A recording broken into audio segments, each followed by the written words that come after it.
Hi, everybody. Welcome to Module 2. It's me, Barb. And before we get started on the preview for Module 2, just updating you on, stuff that you might need to know for this week. I guess the main thing is you're doing great. I'm really enjoying what I've seen so far. A few of you have got your blogs up already. The discussions are pretty robust in both groups, so that's great. I loved the introductions. I think there's a couple of people who haven't yet gone into up in the introduction section up here where the getting to know you. So make sure you put a little bit of information just so that we kind of, have an understanding of who everybody is. It's a great mix this time around. There's a lot of teaching assistants this year, which is great. We just in my district we had a rough fall. We had a strike, and one of the main things we struck for was para pay, but also the paraprofessional to teaching pipeline. And I'm glad that a lot of people are like making the leap.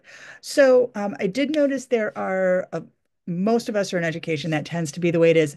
I just want to anybody who's in education in whatever context, any of the work that you can do here that you can line up with what you're doing in your classroom or library, go for it. I always like it when people use that. If you are already working on something and you want to use that, not so much the first few modules, but later in the modules when we're actually creating product, if you've already got something and you want to, tweak that or however you want to do it, that's always fine with me. Um, I'm trying to think of what else. Oh, if you're not in libraries, um, pace yourself, but also, you know, uh, it's going to be harder to get a realistic thing. Focus on the library aspects. Those of you who are in classrooms, focus on the library aspect. Those of you who are in libraries, well, you're going to be fine. All right. So, oh, back to the introductions. I just made a list because I was enjoying. I read them as they came in, and then I just reread them. So I made a list of all the things I have in common.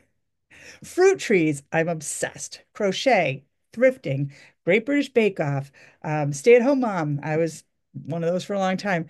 Dragons, Scotland, puzzles, drag race, quilting, heists, UMass Dartmouth. Oh gosh, I can't read this. Oh, marketing. My son was a marketing major at UMass Dartmouth. I know there's a student in here, and I'm wondering if you know him. Stephen King, for obvious reasons. Cats, and somebody has a cat named Frankie. I have a son named Frankie who has a cat who lives in my house for no good reason. Wine, heck yeah.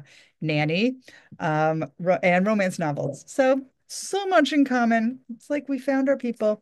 All right. For those of you who prefer to just read the content and not listen to me blathering on and on, you may exit to the left or the right. Anybody who wants to hear me go through it, stick around, keep up the good work. You reader types. All right. Now that they're gone. So here's the content. The five things so the tasks are pretty much the same every week. Occasionally there will be a specific assignment and we'll roll those out. Actually, I think next week we roll those out. But for this week, again, it's just exploring the resources and then doing your thing, looking around, exploring, and then going into the discussion. Shoot, that's what I meant to say. Well, those of you who aren't in education, use that discussion board for questions too. Like there's a lot of really good resources among your colleagues in the classes. Um, and there's a help tab if it's like course specific. All right. So the resources that we're looking at, brace yourselves. Okay, the first one, this is kind of the gold standard. This is best digital tools for teaching and learning from AASL. If you're not an AASL member, excuse me, it's a subgroup of ALA. I really do recommend it. They've got great scholarships. If nothing else, when you're a student, that can help. But also just for like staying in the know and the conferences. Oh, the conferences.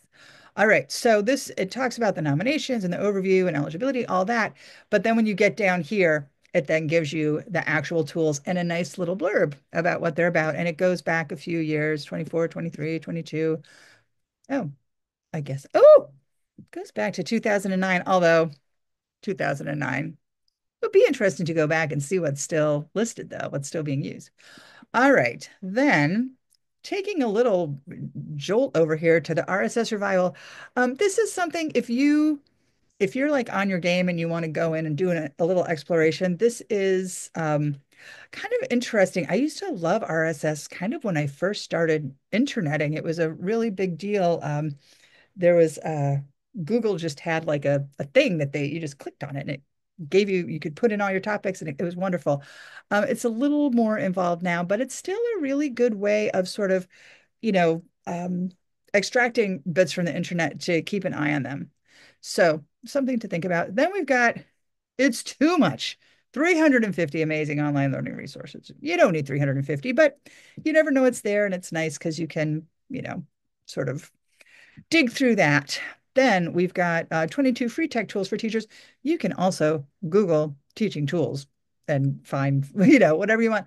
But these are just, ones that I've been through that people have found things that they like on. And then finally, we've got Snelling. And this is, I think it's 2019, maybe. Oh, 2022. Okay. It's just a little two-pager from School Library Journal, but it's specific to us. And you gotta love it when it's specific to us.